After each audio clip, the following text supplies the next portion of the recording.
This episode of Geared Up is brought to you by National Car Rental. Take control of your travel experience with National Car Rental's Emerald Club. Visit nationalcar.com to find out more. There's right now two different versions of 5G, which is weird. There's something called millimeter wave, which was kind of used in microwaves, which is why people get freaked out about 5G. That wasn't the technology supposed to even be possible. And that gives you really fast speeds. Crazy fast speeds. I tested this in Hawaii on a live 5G network on Verizon.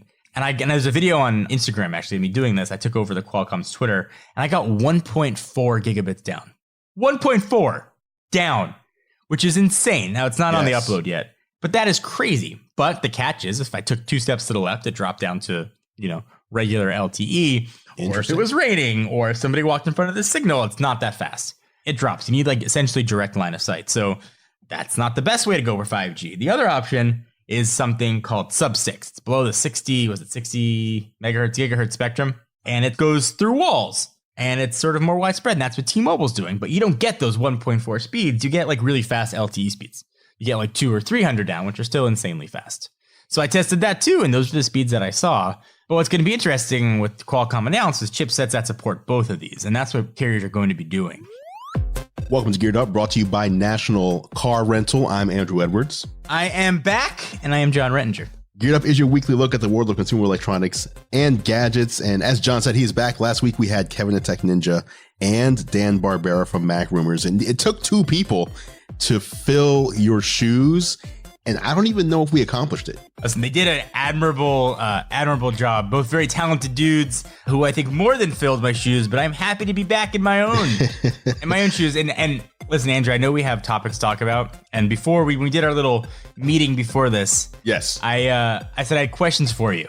You did. I wanted to save them until the podcast started. Okay. So for those of you that don't know Andrew, maybe you've never had the pleasure of meeting him, or maybe you've just seen him in video. Andrew's a bit of a peacock, right? Likes bright things and new things that sort of look different. Is that a fair statement? That's very fair. Yeah, I mean, it's a style and it works for him, and it makes the unique Andru Edwards aesthetic. But yes. I have a question for you. Do you know what's coming? I don't, because I actually thought when you told me you had questions for me that these questions were going to pertain to my Mac Pro order. I just thought it was topical for the show. We're gonna get there. Okay. You put out a picture of a certain pair of slippers on Twitter. Now, the pictures in question are designed by famed rapper, entrepreneur, Mr. Kim Kardashian, Kanye West, and they're the Yeezy slides. That's right. Which I thought were a joke when they were announced. I thought they were a joke when they were listed on Yeezy Supply. I thought they were a joke when people started buying them. And you bought them. You are the only one who bought Yeezy slides. And they look like grandma slippers. Oh, man. They're so bad. Listen, as somebody who's so into fashion, what was the thought process behind buying really ugly, just croc looking things? Here's the thing. When I bought my Ultra Boost slides, made also by Adidas, they were one of the most comfortable things I've ever put on my feet. Now they're slides, so I'm not wearing these out to events or anything. I'm wearing them around the house. Maybe I'm taking out the trash, things like that, but super comfortable. So I was in my mind when I saw the Yeezy slides, I was like, okay, Yeezys typically have that same Ultra Boost type of feel to them. And so I'm assuming that these might be as comfortable, if not more comfortable. And again, they're not something that I'm going to wear, really anywhere but in and around the house. And also, I have dogs here. So sometimes my dogs grab my slides and chew on them a little bit. So I'm like, you know what? Let me just get something new. No big deal. Yeezys. Okay. I'm on brand here. They arrive and I open the box and I'm like, what is this? It was almost, this is very topical to our show. It was almost the initial reaction I had when I saw the Cybertruck for the first time. It was the same thing. I was like, wait, what? What is this? How do you wear this? Then I put it on, and it's one of the most uncomfortable things I've ever put on my feet. Why does this even exist? I don't know. To say that I've got Yeezy slides, and I know this is a podcast, so we can't show them, but I urge you, to your listener, pull over to the side of the road when you're at a red light and Google what these monstrosities look like. And I know you mentioned Cybertruck. I would say the Cybertruck looks as beautiful as a BMW 8 Series compared to the monstrosity of the Yeezy slide. So that's one question. I'll put a link in the show notes if you want to see the Yeezy slides. Okay, so next question, and I'm going to seamlessly transition to our first topic here. Mac Pro. That's bought not our first topic. That's not our first topic. All right, well, I'm going to transition to our second topic. Oh, the Mac Pro. Yes. Can I talk Mac Pro first? Can I tease it? We can talk a little bit of Mac Pro. Can I tease it up? Because I don't want to talk specifics. You can tease it. So all right. You bought one. Yes, I did. And did you get the litany of people trying to spend your money for you? Oh, absolutely. Absolutely, I did. And like some people, like they'll post when they buy something. Usually anytime Apple drops something, people will like buy it and then they'll like take a screenshot of their cart or their confirmation, post it on Twitter. Oh, this is crazy. I bought all 3 of these. My wallet's crying, whatever it might be. I bought it. I was just like, hey, here's what I bought. Here's my configuration. And all of a sudden, people are talking about. Now, I actually made a joke. So I said I took advantage of business pricing plus 6% cash back on Apple Card because Apple's doing a limited time promotion on Apple Card. If you buy any Apple hardware, you get 6% cash back instead of normal 3%. So I said instead of costing, I don't know what it would have been like 15,000 or whatever, it only cost me 12, something like that. And people were mad that I used the word only. It was a joke. Yes. It was a joke. And then I saw all these videos starting to drop. One of them mentioned me not by name, but you could tell they were specifically talking about me, how people are just wasting their money and there's better things to spend your money on, and basically wanting to tell me how I should and shouldn't spend my money. And I put out a tweet that said, today on YouTube, you're seeing a bunch of salty videos of people judging others for how they spend their own money without knowing anything about their financial situation, their business situation, or anything else about them.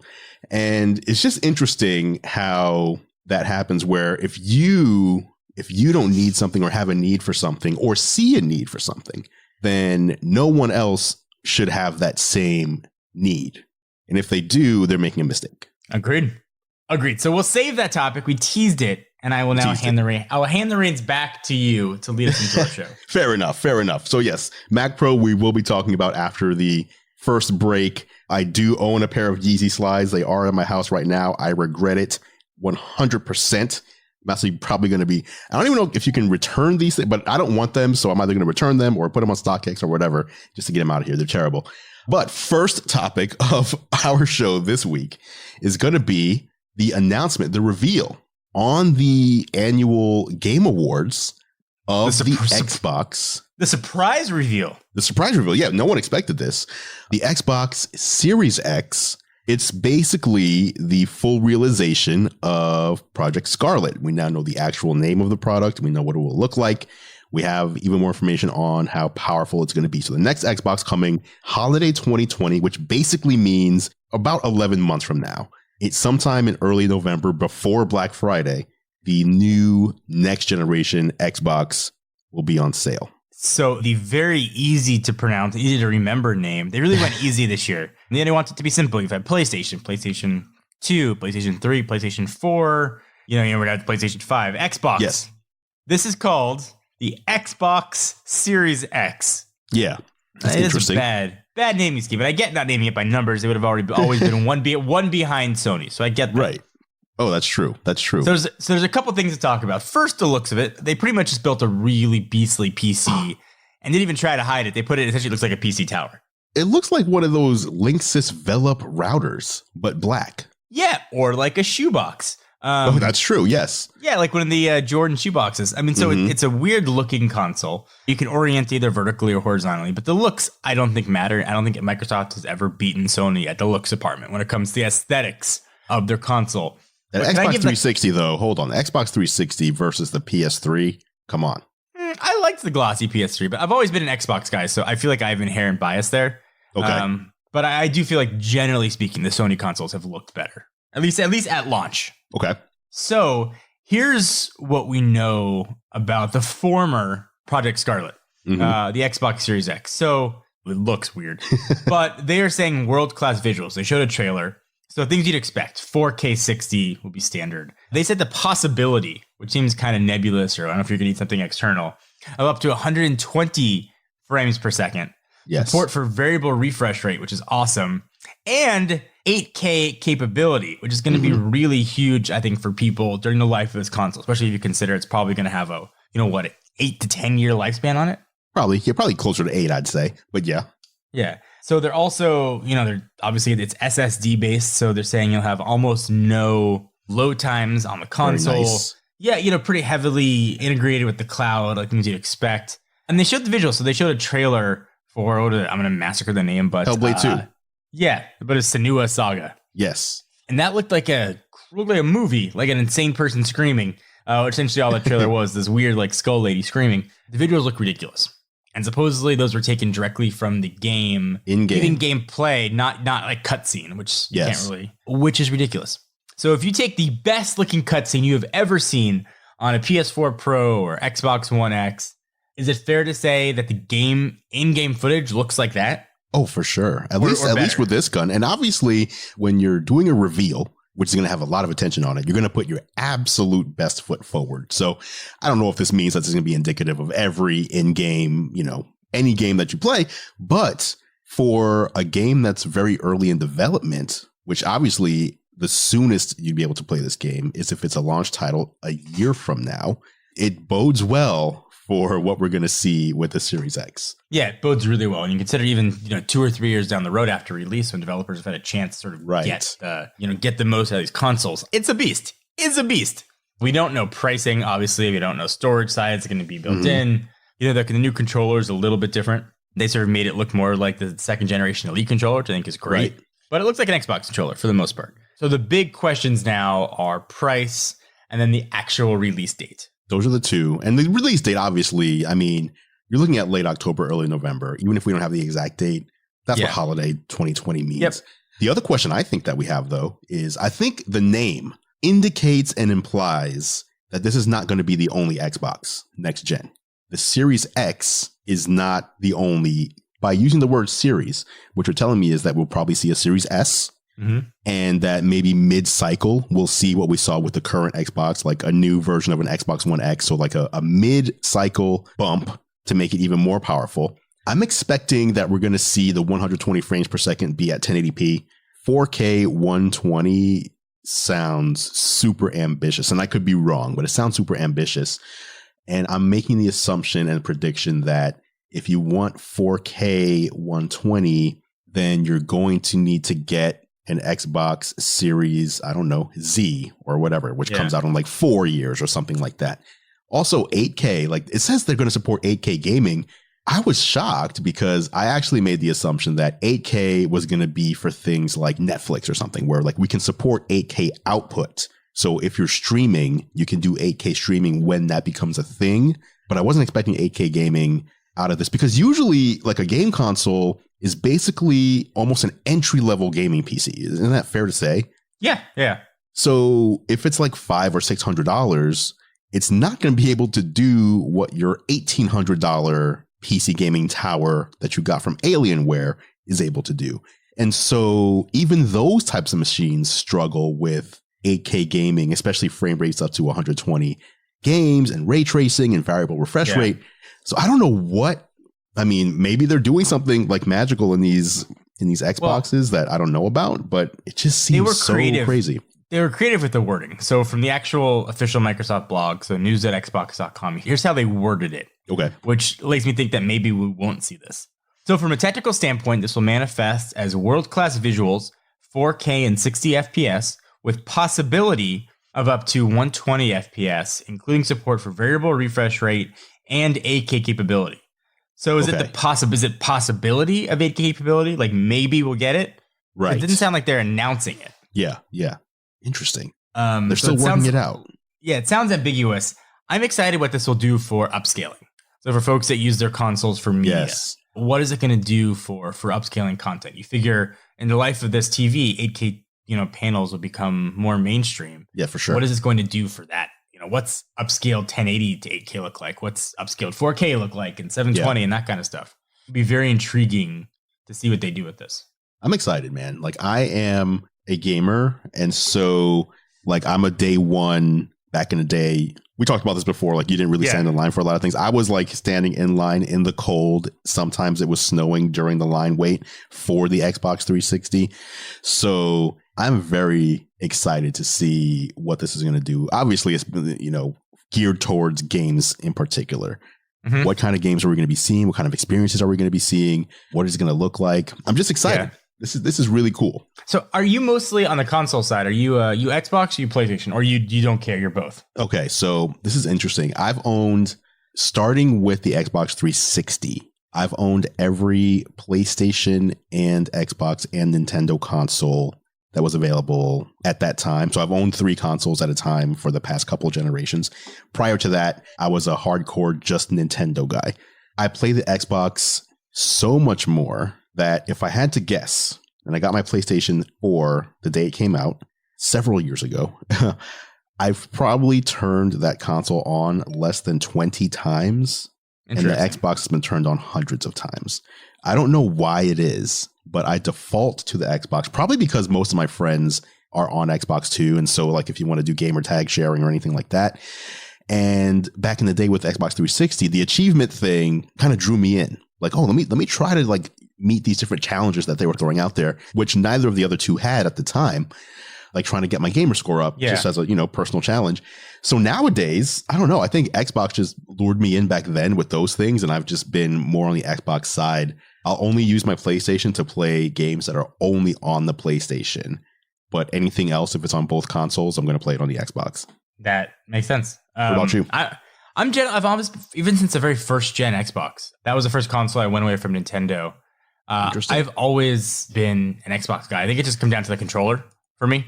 Yes. I've had, I think, every version of the PlayStation, but I don't really use it that much. I thought about maybe switching this generation just to force myself to try something new. I don't really have like much of an allegiance, but I've always just gravitated towards Xbox. I've just been same here. Just kind of been what I've used. What sucks is as I become more, not become, I'm almost 40, but as I've become an adult, you get less and less time. Like when I was younger, I was like, when I'm an adult, I can do whatever I want. So I'm going to make the decision, right? For myself, I'm going to decide when no one can tell me otherwise that I'm going to play as many video games as I want whenever I want to. And nowadays, I don't know. I'm lucky if I play like 1 hour a week or something. So obviously, like if something big comes out, I'll make a little more time. And if a new console comes out, for sure. But just on average, I'm at that age where I get on a plane. I'm like, I'm going to play my Switch and get through, a big chunk of this game. Then I'll just end up falling asleep and taking a nap. So that's me. No, I mean, that's fair. And as somebody who's, just barely 19 years old looking at 20 myself, I don't know what that's like. I spend 10 to 15 hours a day gaming because I have no other responsibilities. There you go. Jealous. So it's just different generations, man. But when I was also talking about the Video Game Awards stuff, I was hoping, and I had fingers crossed that maybe we were going to see something from Breath of the Wild 2. Yes. I was optimistic, and those feelings were dashed. Nothing. I mean, it's still coming. Did you beat the first one? Yes. And that was one of the few games I actually went back and played again because I loved that game. So I thought that was probably one of the most perfect games I've ever played. No, I agree with that. I actually didn't beat it yet. I have one more. I forget what they're called. The big animals. Yeah. The animal dungeons. I have one more of those. The divine beasts. There you go. I got one more divine beast to go through before I go run over to Ganon. But I did get the Master Sword. But again, the same thing. It's like I got the Master Sword. I was like, okay, I have one more to beat. And I put like the Switch down. And then I haven't picked up that game for like 4 months. So yeah, I got to get back in there. I think that's fair. So can I transition over now to the Mac Pro and your Mac purchase? Pro is after the break. If you want to take a break, right now, stick around after the break because I got questions and I'm going to grill Andru Edwards, who I'm now going to give the nickname of Divine Beast. So I'm going to grill the Divine Beast about his Mac Pro right after the break. After the break. Big thank you to National Car Rental for sponsoring this week's episode of Geared Up. Travel Tech puts you in the driver's seat, and the National Car Rental mobile app is no exception. Emerald Club members can get reminders of upcoming reservations and track their progress toward earning free rental days. Available free in the App Store and Google Play. Go national, go like a pro. Subject to availability and other restrictions. Welcome back to Geared Up, brought to you by National Car Rental. I'm Andru Edwards, and it is now time for the National Car Rental story of the week. As you know, Geared Up is sponsored by National Car Rental. And if you don't know, I also do a show with National Car Rental on YouTube called Technically Speaking, where I bring you the latest, my picks for the best tech for business travel. Whether you're business traveling or even whether you're going for leisure travel, there's a lot of tech out there that can make your travel more efficient or even more fun. You can check these episodes out at the nationalcar.com control center or go to youtube.com/National Car Rent. The latest tech puts you in the driver's seat. National Car Rental's Emerald Club will keep you there. That was a long break. I was been itching to ask Andrew. There's no judgment here at all. Judgment. I'm not spending anybody else's money. I've made plenty of large purchases of questionable necessity. But I want to know why you decided to get a Mac Pro, why you went for the configuration that you went for, and what upgrades, if any, are you planning? Okay. First of all, do you remember my Tesla Model 3 craziness when I ordered that? You had like 3 of them? I bought one, and then because they said the performance model would not ship for like a year after the first initial release, I just ordered whatever they said was coming soonest. Like 2 months later, they were like, hey, performance model, we're just going to do it now. And I was like, damn it. I guess I'm going to have to, I don't want to be FOMO'd out of this. So I'm going to just get the performance model that I would have bought in the first place and sell the other one and take a loss, etc. Anyway, I think I'm in a similar situation now with the Mac Pro. I'm not going to have to take a loss though, because you can return these things. But here's what I did, or here's why I bought one. First of all, I think there's 2 reasons. Number one, I have an iMac Pro here now, 128 gigs of RAM, 2 terabytes of storage space. And sometimes I do feel the pinch, even still. And it's due to what I would call, it's almost like an irresponsibleness. I have like Safari with 200 tabs open across 3 windows. And like the other day I was taking time, I was like, let me just close down some tabs. I spent 45 minutes closing tabs and still had a bunch of tabs open. So you're a crazy person. Pretty much. I'm like a digital pack rat in a way. And so, so when I'm doing video editing, and actually I've now started shooting in 6K HDR, and it's just a little more taxing on the system. Not that the system can't handle it, but for me, it's like time is money. If I can spend money on something to give me more time, I'm almost always willing to do that. And so seeing how, those early Mac Pro reviews started dropping and seeing what people were doing with video and how quickly it was like cutting through stuff and all that, I was like, you know what? Number one, that's going to give me more time. So I appreciate that. But number 2, it really comes down to, you asked me a question a few episodes ago about if I had the opportunity, if pricing was all equal, et cetera, would I pick a Tesla Model 3 or like a Bugatti or something like that? Yes. I said I would choose the Tesla because the Bugatti just isn't my thing. However, when it comes to PCs, I feel like the Mac Pro is kind of like the souped up muscle car of computers. Sometimes you just buy one just because you want it, right? Sure. It just looks cool. It's just like, that is like the culmination of like technology in a PC. I just want to have it. So there's also a lot of that in there as well. I just want to have it. I got the display too. I just wanted the look. I just wanted to have it. I'm more than willing to admit that. And being able to be in a position in life, quite honestly, where I can just make that decision, because there are certainly times in the past where I would look at a Mac Pro and just be like, okay, that's not ever something I could ever dream to have. So it's just the culmination of all of that combined into one, if that even makes any sense. No, that makes sense. I get it. And I'm fair. So what configuration did you go for? Okay, so here's what I did. Logged on, jumped on. The first mistake I made was this. I was thinking, okay, anybody who's going to buy one is going to jump on and start configuring their Mac Pro immediately. So what I should do, because I know things are going to start getting constrained, as they always do, I should buy the display first so that I get the display, right up front rather than having to wait. So I put the display in my cart. 3 to 5 business days, it will arrive. Awesome. Boom. All right. I put the stand in my cart. I'm good. Then I was just kind of comparing the nano coating one versus the non-nano coating one. So basically a matte screen versus a glossy screen. And I accidentally removed the display from my cart somehow. And then I put it back in and boom, 1 to 2 weeks. So the 3 to 5 days went to 1 to 2 weeks. So that was rookie move number 1. I placed that order. Guess what arrives today? The stand only. So, so I have in my home right now not the Mac Pro and not the display, but I do have the $1,000 stand for the display, just chilling here in my house. Now, next move I did was, okay, let me go in and start configuring things. I did a 3.3 gigahertz, 12 core Intel Xeon. I'm like, okay, I was trying to get 12 core is a good spot. 12 core is good, but the problem is, I was trying to determine where does the law of diminishing returns kick in, and it really kicks in at the 16 core. It really made more sense to go 16 core for the money, 100 megahertz slower per core for $1,000 extra. That's what I'm regretting there. I also regret the fact that I chose 96 gigabytes of RAM because I forgot that I'm ordering a Mac Pro that I can just buy RAM anywhere and put it in myself. Correct. But So Apple's pricing for RAM, though, was not crazy like it has been in years past. It's not crazy. It's not as bad as it used to be. But if you look at the typical sites like MacSales.com or Crucial.com, etc., I could have got the same 96. So the 96 gigs was $1,000 option.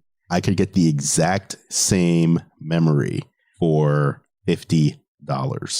I'm sorry, $100. $100. Fair. $100 versus $1,000. That's 10 times. That's a big difference. It's a big difference. So then I did a 4 terabyte SSD. I just wanted the biggest SSD I could have. Now, the other thing here, the MacBook Pro 16-inch has an 8 terabyte option. Yeah. Why don't you have, it just says 8 terabytes coming soon. Why is it coming soon? That's funny. Why do I need to wait? It's a fair question. Now, I don't know how to switch out anyway. Then I did a Radeon Pro Vega 2 32 gigabytes graphics card. The graphics cards are expensive. I don't know if you looked at these, but did you do Afterburner or no? I'm going to do that later because I actually saw you can actually just buy that card from Apple and just put it in the Mac Pro yourself. So I'm going to see how the Mac Pro performs without it because it's a $2,000 option for the Afterburner. The graphics cards, I actually assumed it would be cheaper to buy because I was going to get the Pro Vega 2 Duo. Yeah. The Duo single card Duo instead of the 2 Vega 2s, but it's the exact same price. If you get 2 single cards or 1 duo card, it's the same price, like $5,000. So I was like, okay, I'm not going to go all the way out there to that. That sounds it's a little too far past where I want to go. The other mistake I made a lot of mistakes with this order. I don't know. I was just rushing through. I thought I chose Magic Mouse plus trackpad because they have the exclusive colors like they always do, like they had with the iMac Pro. Now they have exclusive colors of these peripherals. I only ended up choosing Magic Mouse too. I don't even use the Magic Mouse. I use the trackpad. Are you going to use either of these though? I love the trackpad so much. I use the Magic Trackpad as my primary input device I love it. But I didn't order it. So now I called Apple. I was like, hey, I wanted to add the trackpad on there. Can you just throw that in, charge me, whatever, charge me the difference, throw it in. They were like, oh, since you already placed the order and it's already went to manufacturer. I'm like, you're not manufacturing the trackpad though. It's just sitting there. Just drop it in. And so they were like, we don't even have a SKU number. We have to figure this out. So I'm like, you know what? I'm going to take this opportunity to place a new order for the 16 core. Here we're going to go. Model 3'd it. Hardcore. Check this out. I did. I Model 3'd this. I'm going to go 16 core. I'm going to go 32 gigs of RAM. That's the base level of RAM. And I'm going to put in the RAM myself. Smart. And instead of paying $1,000 for 96 gigs, I can pay $500 for 256 gigs. Which is an insane amount of RAM. Yeah, that's going to last forever. And then the one add-on that I got that I'm going to put in myself is a 32 terabyte internal RAID MPX module. So I'll have 32 terabytes in addition to the 4 terabyte SSD inside the Mac Pro. Okay. And that'll be what I settle on right there. And obviously I can return this. So it's not as bad as the Model 3 where I had to just like sell it and just take a loss. I can just get a full refund on this. It's just annoying because it's like a, $11,000 thing. All right, fair. Listen, fair enough. I'm curious what the configuration is, what people would do, whether it was 12 or 16. Yeah. And graphic cards option. So I think what you did is a pretty solid option. I think if I had ordered one, I probably would have done exactly the configuration that you ordered. I maybe would have done the 12 core instead. And I would have upgraded everything myself. There's a bunch of SSD options coming that are significantly less expensive. The RAM upgrade is super easy. Now, to do. You are the only one who. So obviously, there's some people who said they're not going to get a Mac Pro because they don't want to spend the money, and there's also some people who can't afford a Mac Pro who said I'm not going to get one out of principle. who ended up buying one anyway. I saw a few people who were like, you know what? I threw in the towel. I had to do it. But you stuck to your guns. Yeah. And it's not that like I am like out of principle not buying it. It's expensive. And I think for me, I don't edit my own videos. I am not talented enough to make my videos look how I want to. Okay. So for me personally, it would have been ridiculous. You have no use for this machine for yourself. Correct. Now, the folks who are infinitely more talented than me who do the editing, we have iMac Pros and new MacBook Pros that are fine. Whether they export a 10-minute video in 15 minutes or 3 minutes doesn't generally matter that much to me. It doesn't matter $17,000 right now. Yeah, for sure. Now, if I had a reason to get a MacBook Pro, if I had a sponsor that would sort of, wanted to sponsor something Mac Pro related, or there was a reason for me to do it that made business and financial sense, I would absolutely do it. Okay. I just didn't have a reason to do it. And I didn't have any FOMO with it at all because it would have been so ridiculous. Yeah. For me to use. So that was honestly my reason. And it's a beautiful computer. I get why people bought it. I get why you got it. Just for me and my use case, it didn't make sense. It's a very practical answer. It shows that, for the people who did buy it, and I already included myself in this earlier as I was talking. I think a lot of the people who do what we do, who bought this computer, those people are generally buying it as an object of desire more than an object that they really need to do 100%. Their work. Absolutely. And so, and you are not, you could have easily been in that bubble too, even if you didn't need it as an object of desire, as an Apple fan, etc. But, I admire how you made your decision as you just explained it. No, thank you. And then there's a lot of other equipment that I want to get, for studio equipment. There's audio, there's microphone, there's lights. There's a lot of other things I need that I think would see and would sort of help the business, the core business more than a computer. So that was my decision. And there's no right or wrong. You and I have both bought stuff we don't need before. So I am the last person in the world to judge purchases. But I was just wondering how people arrive to their certain configurations. Yeah. Okay. So yeah, that's the Mac Pro. The Mac Pro is out. It's shipping now. So you've seen, because you record in the TLD studio building, correct? I mean, I may or may not have seen it like almost a month ago. Okay. So did you see, because I saw John was doing a comparison today on Twitter of the glossy versus the matte display. Did you see that like in person? Yeah. So he has both. The matte display looks incredible. It really does look incredible. And the viewing angles are ridiculous. Wow. On it. Not to make anybody second guess their choices here. But I think that if you're spending the money for that display, and if your use case is editing and you're spending the money on the stand, I would probably roll the cost of essentially the Mac display into that. So you'd spring for that. Okay. I probably would. And I think if there was anything I was going to buy, a Mac Pro or the display, I probably would have sprung for the display. In all honesty, the display is that drastically good to see. Now the glossy, the regular one looked beautiful. The images are a lot more vibrant. The colors pop more. If you're going to use it as like a media consumption, like we're going to watch all your movies and stuff, then I think the glossy one is perfect. Okay.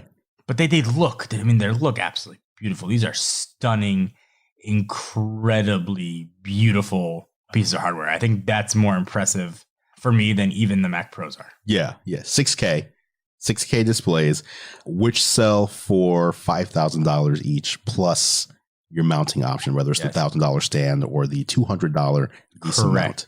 Andrew, speaking of extremely expensive add-ons, did you get was it the $400 wheels on your Mac Pro? I did not. I did not spring for the wheels, mostly because for me, I would assume, I didn't look too much into them, but I have no reason to like wheel it around, and I didn't want to like moving around on its own.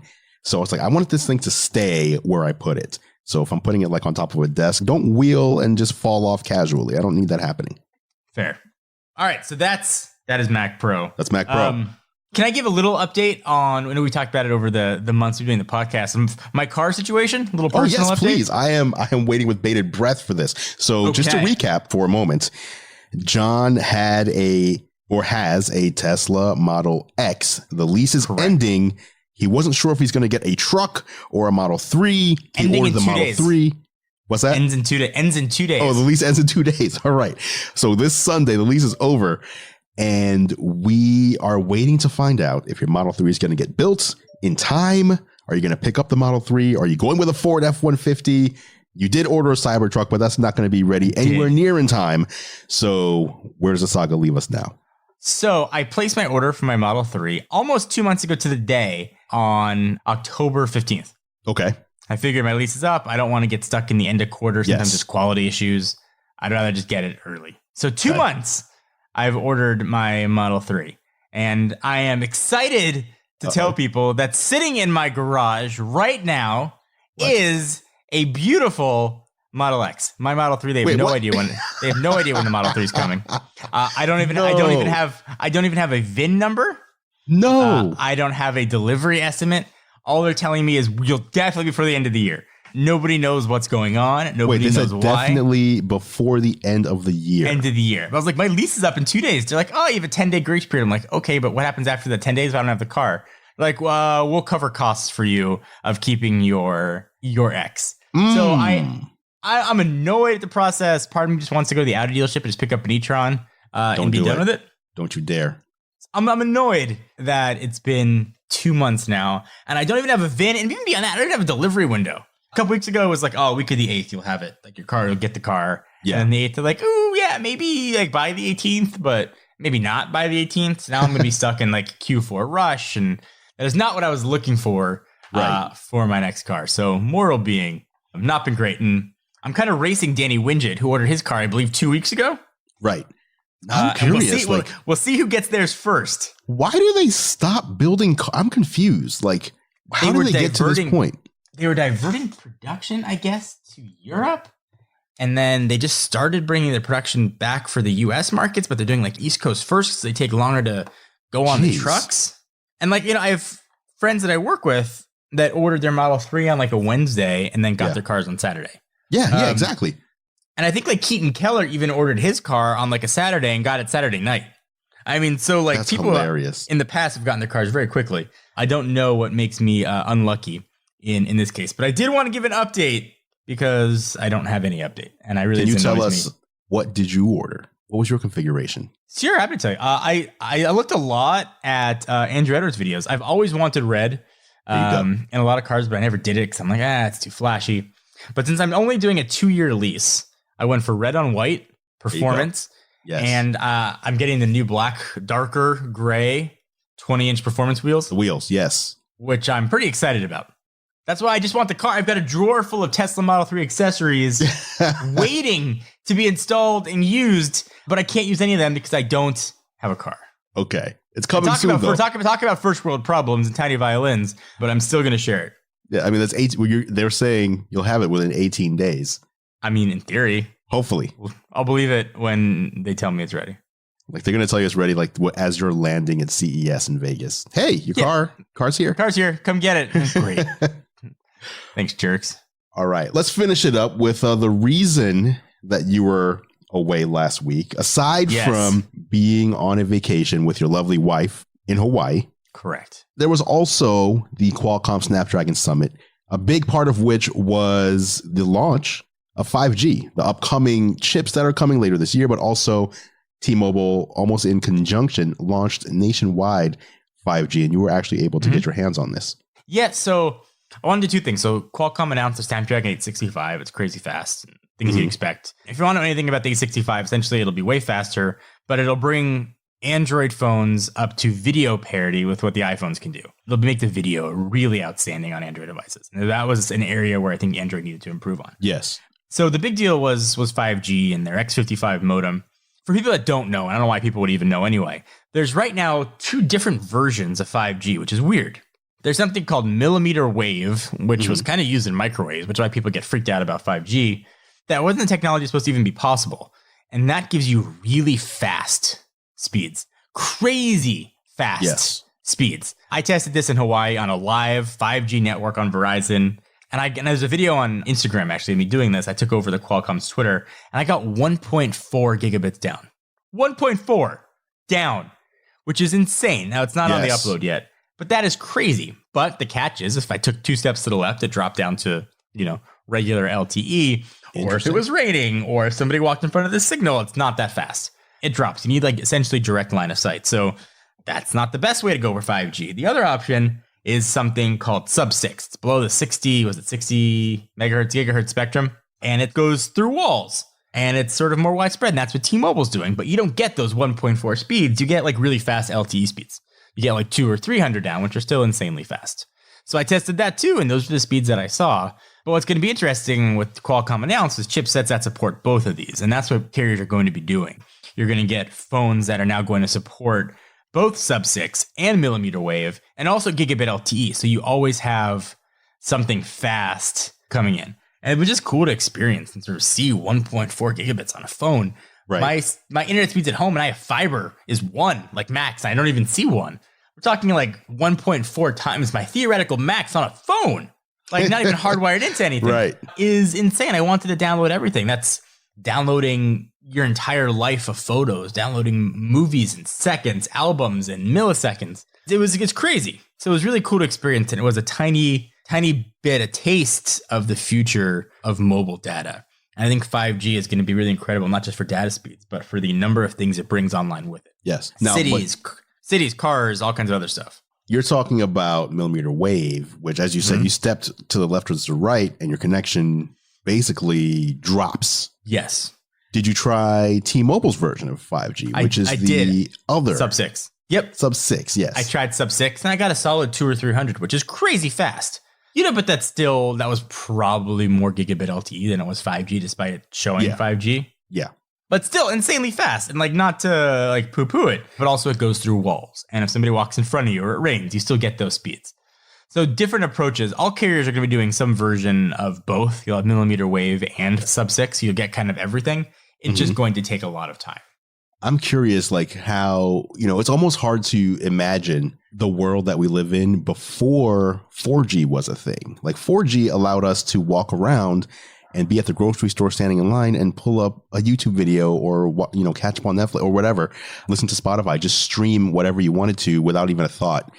I'm curious what things 5G is going to do for us. Obviously, we know things like autonomous driving and connected vehicles and things like that. But what are we really going to see? What are the changes that we're going to see in this world? Did they talk about that stuff at all? Yeah, so it's going to bring things online that couldn't really be online before. At least that's the theory.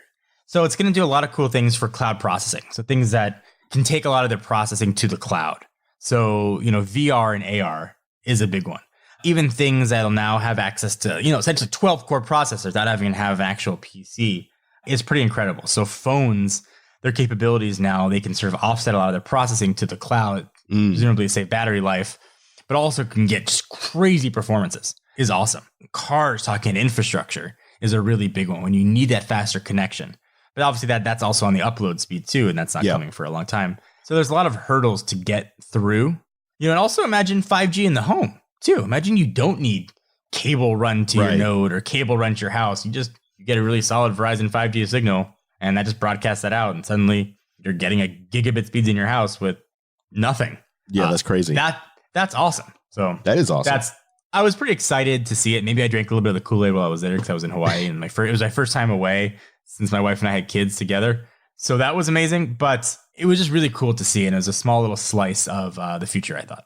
I'm excited. We're obviously going to see next year, 2020, we're going to see phones from just about every carrier.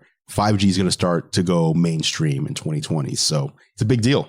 Big deal. Don't buy a 5G phone right now. None of them support both millimeter wave and sub-6. Wait until something with either the 865 and the X55 modem, or the other chip Qualcomm announced, the 765, which actually has both versions of 5G in it, and that'll bring 5G phone costs way down. So yes, that's my bit right there.